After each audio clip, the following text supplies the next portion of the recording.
नमस्कार दोस्तों, स्वागत है आपका हमारे YouTube चैनल जीके ट्रैकर पे। देखिए फ्रेंड, आज के वीडियो में हम बात करेंगे जो हमारी एक सीरीज़ है Uttarakhand GK book wise MCQ series, जिसमें हम पूरे उत्तराखंड जीके को इम्पोर्टेंट बुक्स के माध्यम से MCQ के रूप में कवर कर रहे हैं। धामी जी की पुस्तक हमारी चल रही थी, भाषा वाले चैप्टर को हम कवर कर रहे थे। अभी तक हम इस सीरीज की 70 क्लासेस कवर कर चुके हैं। आज हम इसकी 71वीं वीडियो यहाँ पे कवर करेंगे। अगर आपने हमारी इससे पहले की क्लासेस को नहीं देखा है तो आप उनको प्लेलिस्ट के माध्यम से देख सकते हैं। वहीं से आगे कंटिन्यू करेंगे जहाँ पे हमने लास्ट वीडियो में छोड़ा था। तो चलिए दोस्तों, आज की वीडियो को स्टार्ट करते हैं। आज का हमारा पहला सवाल है, मुलुक कुमाऊं कविता के रचनाकार कौन है? काफ़ी फेमस कुमाऊनी ये कविता है। इसकी रचयिता कृष्णानंद पांडे हैं। ऑप्शन बी सही आंसर होगा। जो कुमाऊनी साहित्य का शुरुआती दौर था उसके प्रसिद्ध लेखक माने जाते हैं कृष्णानंद पांडे। इन्हीं की ये इंपॉर्टेंट कविता है। इसके अलावा कलयुग वर्णन ये भी इन्हीं की रचना है। ठीक है, इनकी ये जो कविताएं हैं किसी पुस्तक में संकलित नहीं है। बाद में इनको संग्रहित और संकलित करने का काम, अनुवादित करने का काम गंगादत्त उप्रेती ने किया था। तो अगर आपको विकल्पों में इनका नाम न दिया जाए तो आप गंगादत्त उप्रेती का नाम वहां पे टिक कर सकते हैं। ठीक है, कुमाऊनी भाषा का पहला वैज्ञानिक अध्ययन करने का श्रेय किसे दिया जाता है, जिन्होंने द बुक ऑफ ईस्थर का कुमाऊनी अनुवाद भी किया। एक इंपॉर्टेंट पुस्तक है द बुक ऑफ ईस्थर, इसका कुमाऊनी में अनुवाद किया और कुमाऊनी भाषा के पहले भाषा वैज्ञानिक माने जाते हैं। इनका नाम है गंगादत्त उप्रेती। ऑप्शन बी सही उत्तर होगा। क्वेश्चन आता है, क्वेश्चन आया हुआ है आपके पास पेपर में कि कुमाऊनी के पहले भाषा वैज्ञानिक कौन थे, तो गंगादत्त उप्रेती थे। इनकी एक इंपॉर्टेंट पुस्तक है जिसमें इन्होंने कुमाऊनी में उसको अनुवाद किया है, द बुक ऑफ ईस्थर। इसका कुमाऊनी में अनुवाद किसने किया? आप कहेंगे Gangadatt Upreti. Notes on the prevailing caste of Garhwal पुस्तक के लेखक कौन है? एक और इंपॉर्टेंट पुस्तक है notes on the prevailing caste of Garhwal. इस किताब को भी लिखने का काम गंगादत्त उप्रेती ने किया है। ऑप्शन बी सही आंसर हो जाएगा। ठीक है, गीतमाला किसकी प्रमुख रचना, कुमाऊनी रचना है? तो गीतमाला यह रचना किसकी है? ये रचना है रामदत्त पंत की, जिन्हें कविराज के नाम से जाना जाता है। इनको लेकर एक पेपर में सवाल आया था। आपको 4 विकल्प दिए गए कि इनमें से किस व्यक्ति को कविराज के नाम से जाना जाता है, तो वो है रामदत्त पंत। ठीक है, 1902 में इनका जन्म हुआ था। इनकी प्रमुख रचनाओं में गीतमाला है, गांधी गीत है, गीतबाद है, ये सारी इनकी इंपॉर्टेंट रचनाएं हैं। ठीक है, रानीखेत में जन्मे रामदत्त पंत कविराज की व्यंग्य और देशभक्ति रचनाओं के संदर्भ में निम्नलिखित में से कौन सी कृति उनकी नहीं है? तो गीतमाला गांधी गीत उनकी है, गीतवाद कीड़कैण उनकी है। इसके अलावा हिमालय और चेली का विनय ये भी उन्हीं की रचना है। पल्ला नया दीवान सिंह की रचना है, ना कि कविराज रामदत्त पंत की। तो इनको लेकर ये उपाधि तो पूछी गई है। इनकी ये इंपॉर्टेंट रचनाएं हैं, इनको भी आपने याद कर लेना है। कुमाऊनी भाषा में उर्दू की गज़ल विद्या के लिए किस रचनाकार को जाना जाता है? तो कुमाऊनी में गज़ल विद्या को विकसित करने का श्रेय या उसके रचनाकार के रूप में मोहम्मद अली अजनबी को जाना जाता है। ऑप्शन बी सही उत्तर होगा। आधुनिक काल के प्रतिष्ठित कवि चारू चंद्र पांडे को उनकी किस रचना के लिए साहित्यिक जगत में विशेष ख्याति प्राप्त हुई, जो 1986 में प्रकाशित हुई थी? तो देखिए, प्रसिद्ध कुमाऊनी लेखक हैं चारू चंद्र पांडे, प्रसिद्ध कुमाऊनी कवि हैं। इनको अपनी किस रचना के लिए काफ़ी ज़्यादा प्रसिद्धि मिली, जो 1986 में आई है? इनका एक कविता संग्रह आया था अडवाल के नाम से। ऑप्शन बी सही उत्तर होगा। ठीक है, कुमाऊनी को 4 वर्गों और 12 उपबोलियों में किसने बांटा है? पहला सवाल तो यही है, कुमाऊनी को कितने वर्गों में और कितनी उपबोलियों में बांटा गया है? तो 4 वर्गों में बांटा गया है और 12 उपबोलियों में बांटा गया है। और ये विभाजन किसने किया? त्रिलोचन पांडे के द्वारा किया गया। त्रिलोचन पांडे भी एक प्रसिद्ध भाषा वैज्ञानिक हैं। इन्होंने कुमाऊनी भाषा को 4 वर्गों में और 12 उपबोलियों में बांटा। 4 वर्ग कौन कौन से हैं? तो पहला वर्ग इन्होंने बनाया पूर्वी कुमाऊनी। ठीक है, पूर्वी कुमाऊनी में कौन कौन सी उपबोली शामिल हैं? तो पूर्वी कुमाऊनी में कुमैया, सौरियाली, सिराली, अस्कोटी, ये चारों की चारों शामिल हैं। दूसरा वर्ग इन्होंने बनाया पश्चिमी कुमाऊनी। पश्चिमी कुमाऊनी में कौन कौन सी आती हैं? 4 तो आ गई। पूर्वी कुमाऊनी में कौन कौन सी? हमारी आ गई अस्कोटी, इसके अलावा सिराली, सौरियाली और कोमैया।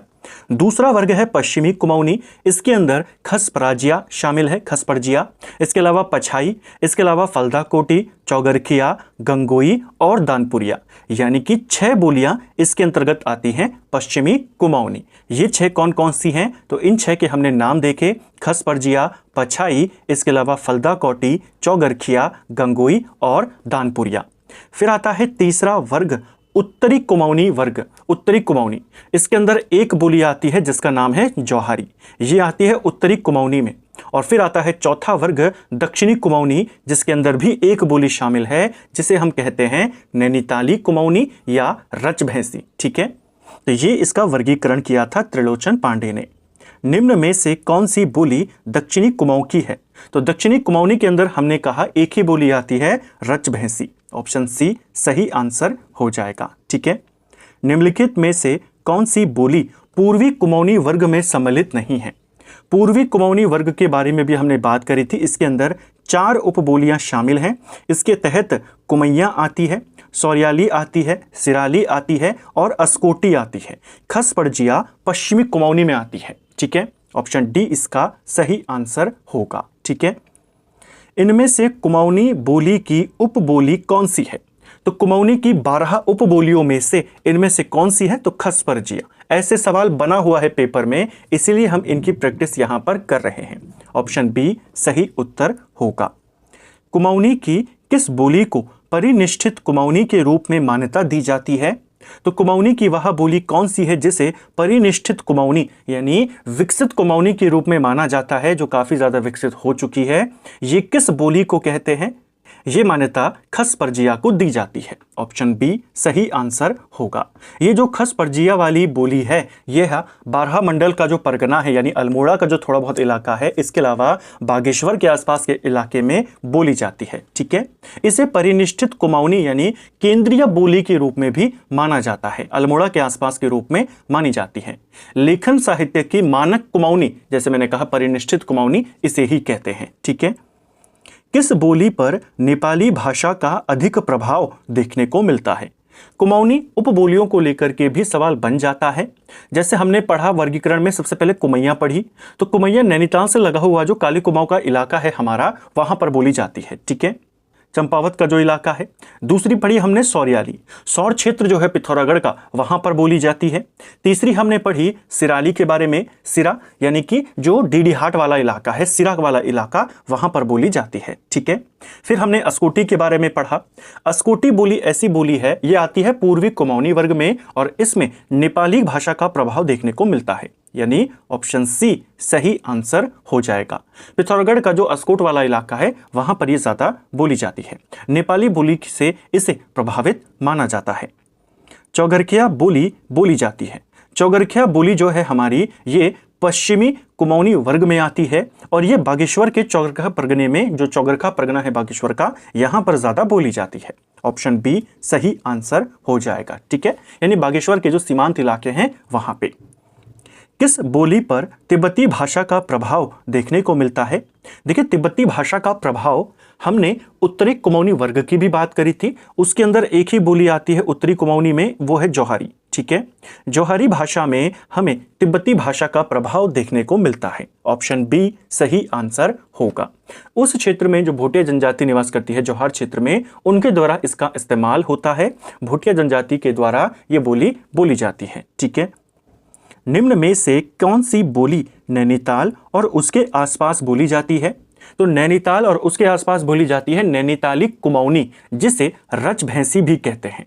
ऑप्शन सी सही आंसर हो जाएगा। नैनीताल के विभिन्न इलाकों में जैसे भीमताल, काठगोदाम, वहां पर यह बोली जाती है। ठीक है, कुमाऊं और गढ़वाल के सीमावर्ती क्षेत्रों में बोली जाती है। इनमें से कौन सी बोली है जो कुमाऊं और गढ़वाल के जो बॉर्डर इलाके हैं दोनों के, कि एक तरफ आपका कुमाऊं हो गया, एक तरफ गढ़वाल हो गया, दोनों के सीमांत इलाकों में बोली जाने वाली भाषा को कहते हैं मांझ कुमैया। ऑप्शन बी सही आंसर होगा। ठीक है, शेर सिंह बिष्ट अनपढ़ की हास्य व्यंग्य और सामाजिक कुमाऊनी रचनाओं में निम्न में से कौन सी कृति शामिल नहीं है? तो शेर सिंह अनपढ़ के नाम से जाने जाते हैं। शेर सिंह बिष्ट उपनाम है इनका। इनकी रचनाओं में कौन सी कृति शामिल नहीं है आपने बताना है। यहाँ पर देखिए ये सारी की सारी रचनाएं शेर सिंह बिष्ट की हैं।